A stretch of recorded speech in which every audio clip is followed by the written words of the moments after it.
This box set was released as a Comic-Con exclusive in 2012. Although it holds both the Marvel Universe and Marvel Legends banners, due to their 6-inch scale, they are generally considered part of the Legends family. The set includes Psylocke, Wolverine, and Archangel in their X-Force gear.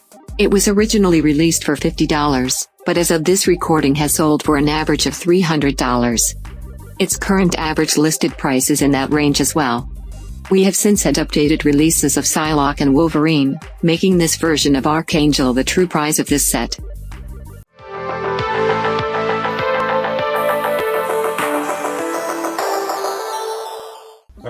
Geeks, what's poppin'? Thanks for tuning in. If you're watching this early, it means you're a member. Thank you for becoming a member. It really helps the channel out. So for those of you who have watched my old reviews or have been around since the beginning, my original motto when I started this channel was to unbox and review every Marvel Legend ever made. Collect them all. I got away from that. Started getting into different lines, started branching out, DC Multiverse, He-Man, Transformers, you name it. I've decided to use these Throwback Thursday member videos as a way to complete that mission while not getting away from the other lines I've started collecting. I'm not going to give everything up. I'm going to go through at my own pace every Thursday, put out a Throwback Thursday video unboxing a Marvel Legend. Now every once in a while I might veer from Marvel Legends. If there's something I missed I really want to review and throw in there, but for the majority of the time it's going to be Marvel Legends. And when I do veer, I'll try and do 2 that week so I stick to Marvel Legends. Alright, anyway, I'm talking enough. What are we doing today? We're doing the Uncanny X-Force unboxing and review. This was a grail for me for a while, and I got it on eBay, I think last year. Yeah, I think it was early last year. I found an auction, and for some reason, nobody was bidding on it. I think it was me and like 1 or 2 other people, and it came in super cheap. I don't remember exactly how cheap, but a lot cheaper than it usually does, and I had to grab it. And ever since I got it, I've had it prominently displayed so I could review it and hadn't gotten around to it. TBT is the excuse. Let's check it out. Uncanny X-Force, The Fall of Archangel. So, it's interesting to me, I wasn't collecting when this came out. I wasn't collecting back when this came out, but it's very interesting that it has the Marvel Universe logo and the Marvel Legends logo. So it is a 6-inch scale, so definitely falls in line with Marvel Legends. But why the Marvel Universe logo? I don't get it. Anyone that was collecting back then, if you can let me know in the comments, I'd really appreciate it.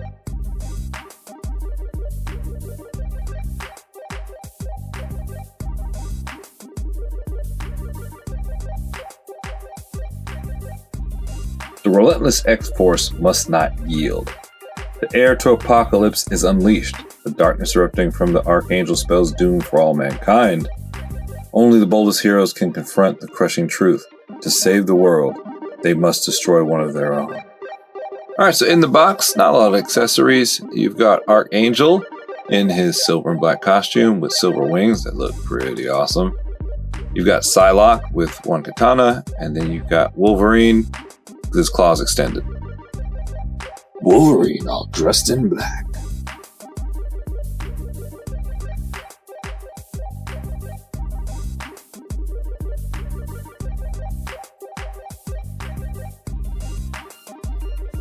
And Hasbro did give us an update to this guy in 2019.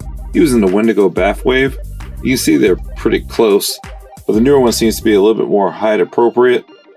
He's got a different belt. Now the head sculpt, I kind of dig that head sculpt a little bit better. Like the ears on this one. The box set version has chromed out claws. Here he has white plastic. I would have preferred those. Now the boots are a no-brainer. The box set version has chrome deco for the buckles. Here Hasbro lazed out and did everything all black. As we see with a lot of the Marvel Legends figures, as they go through the years, Hasbro takes 2 steps forward and then takes another step back. There's no reason we couldn't get some deco down here. The size difference is crazy. Box set version, the top of his head comes in at about 5 3/4 inches. And the updated version from 2019 barely makes it to 5.5. Now they attempted some shading here on the chest, which it looks pretty good, but the problem is on the shoulders, they just did straight black. There's a little bit of blue there, but they couldn't really pull it off over here. Same thing down the leg, and maybe it's because of age, it looks kind of splotchy, but I admire the attempt. Most of the Marvel Legends now, they don't even attempt to do the blending and the shading with the paint apps. And these OG butterfly joints. Hasbro was attempting something new back then. Now, in comparison, they look awful, but I'm sure in 2012, those of you that were around, correct me if I'm wrong, I bet your minds are blown. Just the fact that you can get this kind of articulation. Oh, I thought I broke it. I was about to be so mad. Back cut still looks the same, but got a big gap here because they did make the butterfly joint big and round enough. They tried to make it the same size as his shoulder. Now, interestingly enough, he doesn't have an ab crunch. He's got an upper torso rocker. My first time seeing this on a Wolverine. You do get a full 360 there, and it's loose, but you get good crunch range. And whoa, look, you can see straight through his chest. That's wild. And you also get waist articulation. He's got his thigh cut. He's got his boot cut. This Wolverine is not bad. The worst thing about him is his scale. I do dig this head sculpt though. I like the face. Whew, Psylocke. What can I say besides how far we've come? I won't even bore you with how long it took me to get her to stand up.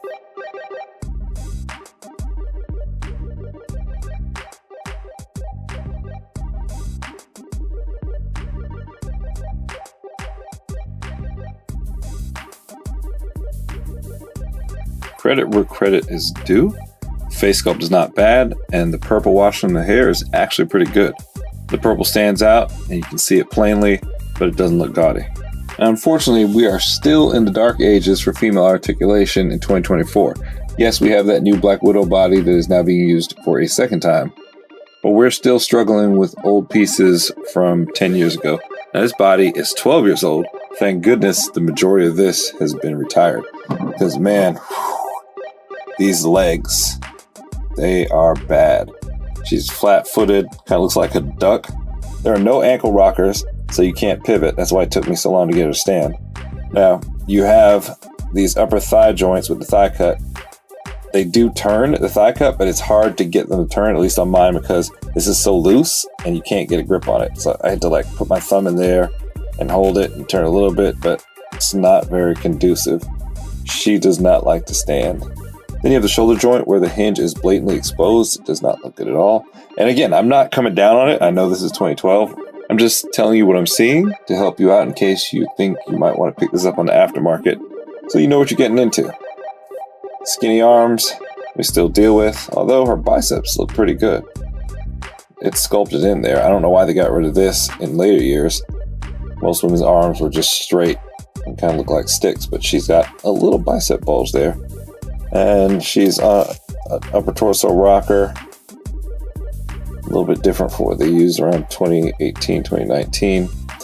I have to get out that Psylocke from the Apocalypse Bath Wave and compare them. See how much reuse was there. Got gripping hands that I don't think we see these much anymore either. They're kind of big. Paint here. It's kind of choppy. And I'm not going to chop that up to age because this thing was new in the package. So it just looks like sloppy deco work. And double jointed pin knees. This one I cannot get to go forward and lock. And that is your X-Force Psylocke. Warren Worthington III, aka Angel, aka Death, aka Archangel. You are old, but you look good. This thing here is phenomenal. That chromed out paint, it's popping. And he's not that far off from newer figures in articulation. Why? Because Hasbro reuses these parts. But man, he is damn good looking.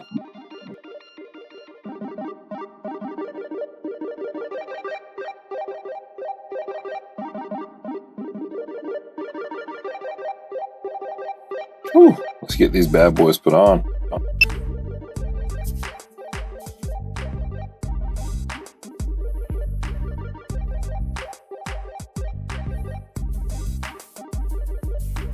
Ooh, I bet you in good old 2012 when this came out, you guys thought sky's the limit for Marvel Legends. Because this is one work of art. Now, I have never opened my Death figures. I don't know how he's labeled in Marvel Legends. I can't remember. I have two of them. This was one of the first figures I got when I started collecting. Never opened it. If I remember correctly, the wings on there are silver as well, so it may be the same set of wings. I'm gonna have to pop them open soon. I might do a video for all wing characters or something like that. But this This thing here is beautiful. That black and chrome broken up by the blue on his face, man, get out of here. Articulation on the wings, great. You can actually bring these center pieces in and out, and you can flap the extended pieces on the wing, and then you can actually move them together. And then because of his ab crunch, you can tilt forward. This is great, man. When Hasbro's on it, they're on it. I love this. No butterfly joints. I'm not sure why they couldn't do butterfly joints with this figure, because the peg is in the center of his back and it wouldn't really interfere with it. He's got his ab crunch. He has his waist swivel. He's got his thigh cut. He's got a boot cut. He'll give you 360 at the calf. And he's on rockers. Great toe pointing. Yeah. This might be my new favorite Marvel Legend 14 years later.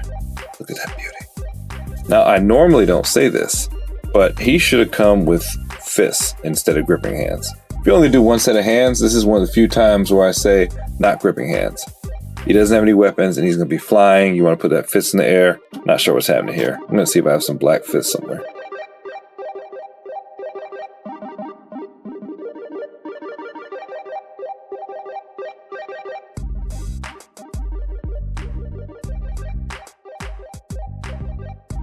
All right, Throwback Thursday, a look at the San Diego Comic-Con exclusive Uncanny X-Force 3-pack. A blast from the past, 2012 coming to visit us. So what do I think of it? It's not a bad 3-pack. Is it worth it? It depends. If you want all three and you're a completionist, then yeah. The re-release of Wolverine from the Wendigo wave is a superior figure. Scale is more appropriate. The only thing I like better on this one are the chromed out claws and the chrome decal on the boots, but you can do that by hand even if you don't have a lot of skills. Psylocke, she's a train wreck. She's definitely the weak link in the box set. So in my humble opinion, if you're not pressed to get all three, I would try and find Archangel loose and in good condition and throw him up on the shelf, because he is phenomenal. And if you can't find him loose, then I would actually say that the box set is worth it just for him. It's his only appearance in Legend forms like this. The body and articulation still holds up. The only weakness with mine, his ab crunch is a little bit loose, so the weight of the wings yanks him backwards. But I think I can take care of that with some stickum. All right, so let me know what you think. Did you enjoy this visit 2012? Do you actually have this box set? Did you get it in the aftermarket, or did you get it when it was released? Let me know what you think of it. If you did get it when it first came out, tell me what the feelings and reactions were in the Marvel Legends community. Inquiring minds want to know. Make sure to hit that like button, subscribe, turn on notifications, share a link with a friend that loves the classic Marvel Legends like we do. If you haven't joined our Facebook group, here it is up on the screen, and the link will be in the description. Join so we can chat about the plastic. All right, till next time, geek out.